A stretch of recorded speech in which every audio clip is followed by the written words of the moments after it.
آخری بات فرمایا اس مہینے میں 4 کام کثرت سے کرنے ہیں. کرو گے انشاءاللہ؟ آ رہا ہے انقریب جمعرات یا جمعے کو آ رہا ہے انشاءاللہ تعالی. 4 کام امیر غریب چھوٹا بڑا سب کر سکتے ہیں، اور میرے آقا کی خواہش ہے کہ وہ سارے کرے. آقا وہ 4 کام کیا ہے؟ فرمایا 2 کام تو ایسے ہیں جن سے تمہیں اللہ کی رضا ملے گی. 2 کام ایسے ہیں جن پر تمہیں اللہ کی رضا ملے گی، اور 2 کام ایسے ہیں کہ جن کے بغیر فرمایا تمہارا گزارا نہیں ہے. اب کتنی ان کی اہمیت ہے. 2 کام جن سے اللہ راضی ہوگا، 2 کام وہ جن کے بغیر تمہارا گزارا نہیں ہے. اب اس میں نہ امیر ہونا ضروری، نہ غریب، نہ چھوٹا نہ بڑا، ہر بندہ کر سکتا ہے. اتنے آسان کام بتائے. یا رسول اللہ وہ کون سے؟ فرمایا 4 کاموں میں پہلا کام فرمایا لا الہ الا اللہ کی کثرت کرنی ہے. یہ کوئی مشکل ہے؟ کتنا آسان ہے. چلتے پھرتے اٹھتے بیٹھتے کام کرتے مشین چلا رہے لا الہ الا اللہ لا الہ الا اللہ بندہ پڑھتا رہے. 25-30 مرتبہ پڑھنے کے بعد ایک دفعہ ساتھ کہے محمد الرسول اللہ صلی اللہ علیہ وآلہ وسلم. کوئی مشکل نہیں ہے. میرے آقا یہ چاہتے ہیں کہ میری امتی کی زبان اللہ کے ذکر میں تر رہے. اصل یہ مقصد ہے. فرمایا لا الہ الا اللہ کی کثرت کرنی ہے. حضرت موسیٰ علیہ السلام نے عرض کیا تھا پروردگار مجھے کوئی ایسا کلمہ دیجئے جس سے میں آپ کو یاد کروں. اللہ پاک نے فرمایا میرے کلیم لا الہ الا اللہ پڑھا کر. کس کو فرما رہا؟ اللہ اپنے کلیم کو فرما رہا ہے. اب حضرت موسیٰ کلیم اللہ تو کلیم تھے. بارگاہ خداوندی میں عرض کر دی اللہ یہ تو مجھ پر ایمان لانے والے سارے پڑھتے ہیں، کوئی خاص دیجئے.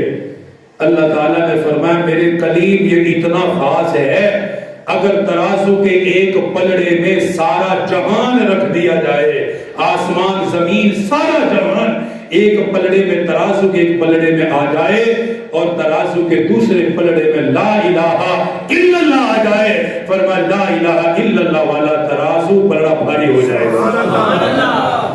فرمایا میرے کلیم اتنا بڑا ہے لا الہ الا اللہ اللہ کے سوا کوئی معبود نہیں. فرمایا پڑھتے رہنا. پڑھو گے انشاءاللہ؟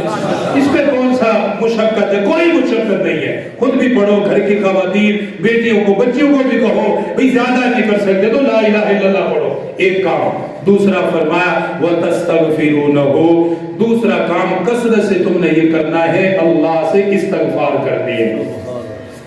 اب یہ کوئی مشکل نہیں ہے. استغفر اللہ استغفر اللہ استغفر اللہ ربی من کل ذنب واتوب الیہ. یا اللہ مجھے معاف کر، یا اللہ مجھے معاف کر. کتنے اعلیٰ جملے. فرمایا ان 2 کاموں سے تمہیں اللہ کی رضا مل جائے گی، اللہ تم سے راضی ہو جائے گا. اگلے 2 کام جن کے بغیر گزارا نہیں. فرمایا رمضان میں کثرت سے کرنے. آقا وہ کون سے ہیں؟ فرمایا فَتَسْأَلُونَ اللَّهَ الْجَنَّةَ ان 2 میں سے پہلا کام یہ ہے کہ تم نے کثرت سے اللہ کی جنت کا سوال کرنا ہے.